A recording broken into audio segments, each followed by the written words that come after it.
my eyes still shine. You can keep your checks, ain't no for sale sign. He's hanging off my neck before I put out trash to play up in y'all decks. I'd rather be outcast and stay in the projects. I'm taking the old hog, ain't cutting no side deals. Go ahead and live fake, I'd rather die real. Yeah, it's how I feel, I'm vicious with my skill, but you niggas is too timid to spit it, so I will. Pimpin', I've been real since the birth of me. That's why it don't work for me to spit a verse worthlessly to further me commercially. Give me the courtesy to urgently murder me. I'd rather be in surgery than verbally in perjury. Refer to me as real and in high.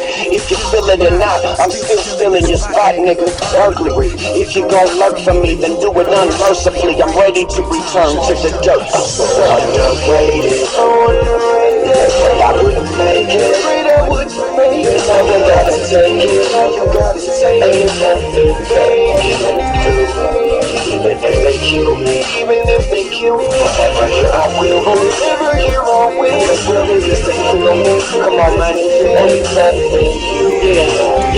And I am literally sick as hell of the wicked getting mail. These niggas spitting for mail. I'm sicker than sickle cell. They stripping and chipping dales, kissing and hitting mails. We witnessing living hell, pitching and spitting shells. My niggas be getting L's. These witnesses getting sales. We zip it, we didn't tell. No snitching, we sit in jail. They lying, trying to spit what they know they ain't doing. Watching the war from the sideline, but homie, you ain't going into them. I ain't gotta speak on what my homies is doing.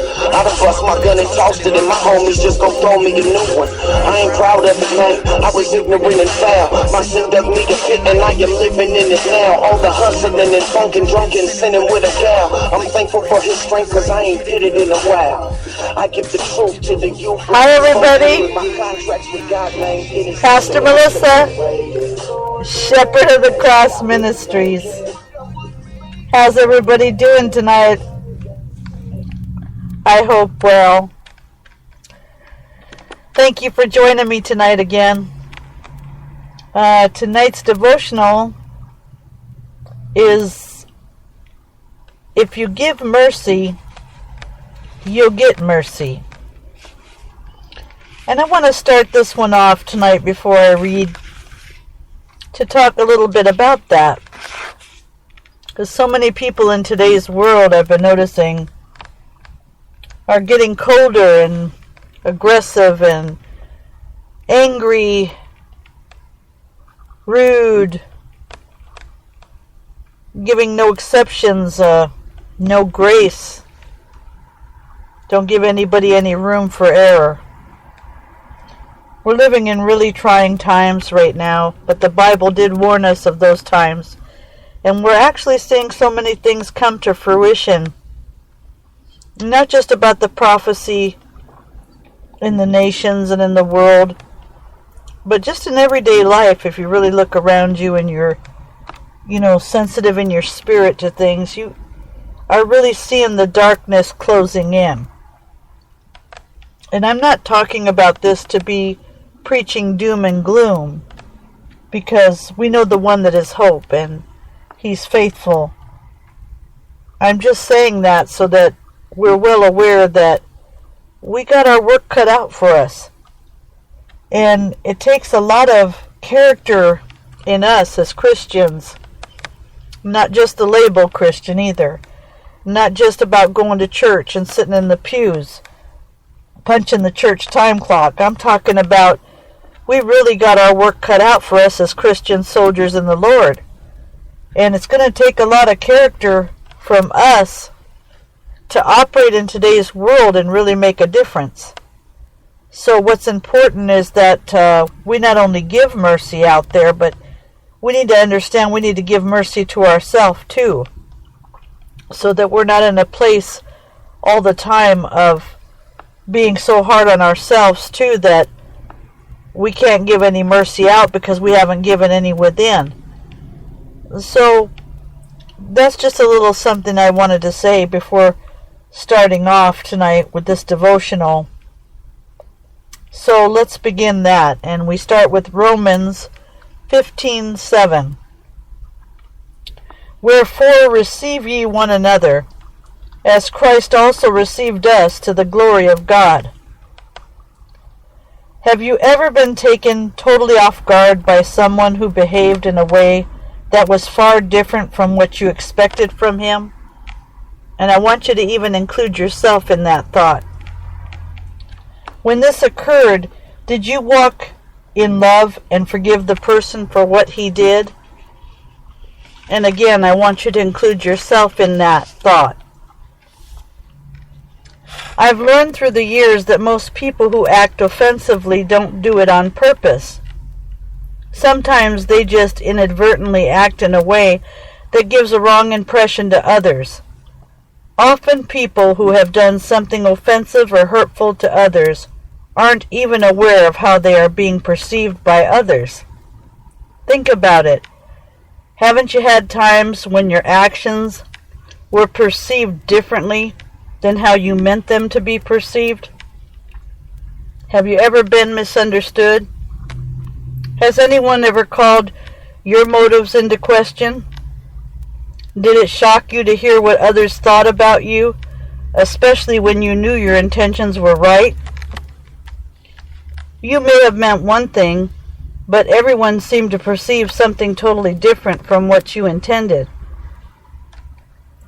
When you learn that others have misunderstood you, don't you wish they would believe the best about you, rather than rush to judgment and condemn you for something you never intended to project? Just as you want others to believe the best about you, you also need to reverse that grace and believe the best about others.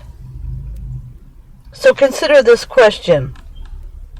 If someone does something offensive, do you rush to judgment, or do you assume that the other person would never deliberately intend to be offensive? A good rule to live by is to give the same grace to others that you want them to extend to you. You'll never go wrong by extending mercy to people, including yourself. In fact, according to the law of sowing and reaping, if you give mercy to others, you are guaranteed to reap mercy from others when you need it the most.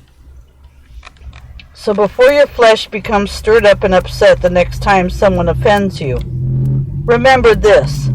The chances are very good that you've done the very same thing to others that this person has done to you. That's why you need to speak to your emotions when you are tempted to get offended or to get into strife. Remind yourself of the many times you've been loved, forgiven, freely accepted in spite of something you've done. In Romans 15:7, the Apostle Paul gave us a helpful word to assist us in our endeavor to walk in harmony and peace with other people. He said, "Wherefore receive ye one another, as Christ also received us to the glory of God." Do you see the word receive in this verse? It comes from the Greek word proslambano, a compound of the word pros and lambano. The word pros means toward and carries the idea of being close to something. The word lambano is the Greek word that means to take or to receive. When the two words are used together, the compound word means to receive closely. An even better rendering would be to receive with a welcoming attitude. Isn't this how Jesus received you? Didn't he take you just as you were at the time you came to him? Didn't he take you with all your attitude problems, defects, inconsistencies, and blemishes? According to the meaning of the Greek word proslambano that is used in Romans 15:7, we are to receive each other with wide open arms, just as Jesus Christ received us when we first came to him. But for us to obey this divine command, we'll have to do a lot of forgiving and overlooking in this life. I strongly advise you to quit concentrating so fiercely on the faults and flaws of others, and to start concentrating on how to be more forgiving and merciful. If you give mercy, you'll be shown mercy. Take the route of mercy and you'll never be sorry. Believe it or not, there are times when you're supposed to shut your eyes to what you see other people do and just let it go. If you'll take this approach in life, you'll have far less emotional disappointments and problems with your nerves. So determine today to give people the same forgiveness and mercy that you want others to extend to you. My prayer for today: Lord, please forgive me for being so harsh and judgmental of other people when they make mistakes or behave in ways that shock me. I know I become judgmental when I forget the mercy and grace that has been extended to me through the years. Therefore, I ask you to help me walk in a constant awareness of all the times that I've been loved, forgiven, and accepted in spite of my behavior. Holy Spirit, help me now to be an extension of this same mercy and grace to others who need it from me. I pray this in Jesus' name. My confession for today is I confess that I walk in mercy and grace. I don't rush to judgment when others do things that are less than what I expected of them. I realize that everyone makes mistakes and that no one who truly loves Jesus would intentionally do the offensive and hurtful things I've seen some people do. These people don't realize how they are being perceived. I know they're making these mistakes because they need to grow and mature. So rather than judge others for what they have said, done, or failed to do, I will walk in mercy, grace, and forgiveness toward them, just as I would want others to do for me. I declare that by faith in Jesus' name. The questions are: 1. How did Jesus receive you? Did he require perfection of you before he would accept you? Or did he take you just as you were at the time that you came to him? Number 2. Since you started walking with the Lord, have you ever done anything to cause Jesus to turn his back on you? Or have you found him to be completely committed to you, regardless of your behavior? And number 3, since this is how Jesus has accepted you, how should you respond to other people in your life who make mistakes and are less than perfect? This is really beautiful because it's such a great reminder that we need, because so many things press on us today and really try us in our character. And there's a lot of times I know I fall short. I mean, there's certain things that I just seem to have no tolerance for, not even in my own self, so it's not just about other people. And sometimes, yes, the very things I cry out and say to God, why did they take me wrong?